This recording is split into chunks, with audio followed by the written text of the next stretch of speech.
There's a huge ruckus going on in Ontario these days about a revised sex ed curriculum, a very lively debate over what government schools should be teaching children about human sexuality. Critics say the revised curriculum isn't age appropriate. It brings in too much too soon. Advocates say the world has changed and children need to be prepared. But what's not being discussed, and this isn't just true of Ontario, it's true of these kind of debates across Canada and throughout the Western world, is why exactly it is that government schools are teaching kids this stuff at all. At the core of a lot of people's complaints is the question, why isn't it the job of parents to decide when to tell children about the birds and the bees and to decide what to tell them? In order to understand how we got to this point, why this most fundamental question is so rarely understood and debated, it's helpful to take a bit of a look at history.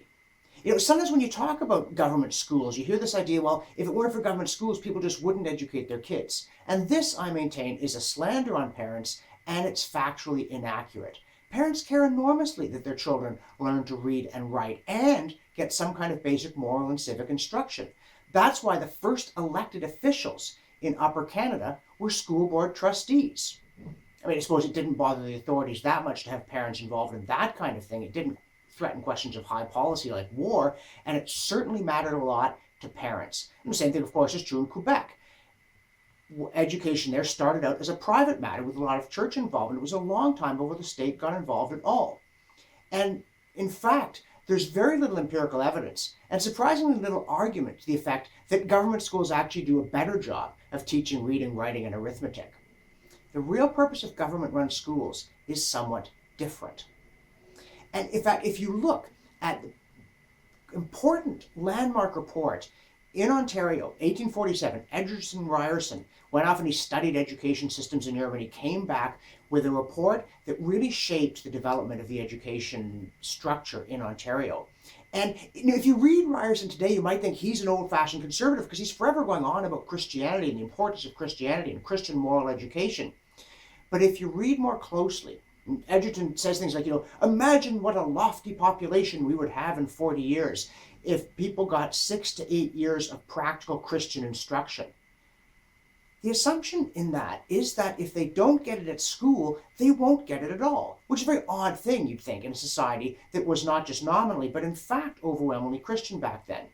And if you read between the lines a little more, you realize one of the things that bothered Ryerson was that there were very sharp divisions between Protestants and Catholics in Ontario. And what he wanted was a non-sectarian Christianity, that the schools would deliberately inculcate into the minds of pupils a much less sectarian, much less theologically dogmatic, much more golden rule kind of Christianity. In short, he wanted to take over the moral education of children from their parents because their parents were going to mess it up.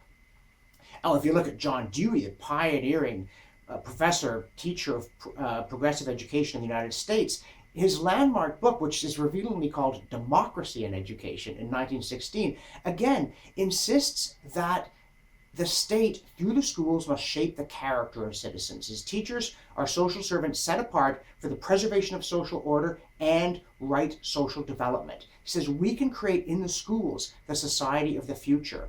All of this is about taking education out of the hands of parents, not because parents can't teach the times table, not because parents can't teach history, but because they're worried about the kind of moral education parents will give. Now, you might think we're light years away from that in Ontario these days, although funnily enough, the Education Act does still insist that teachers should inculcate Judeo-Christian morality and such virtues as temperance and purity. Honestly, it's in the Education Act. I don't think it's being interpreted quite the way someone like Ryerson would have had in mind.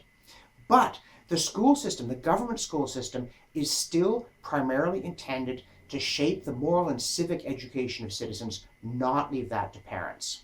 Contrast that with the view of John Stuart Mill.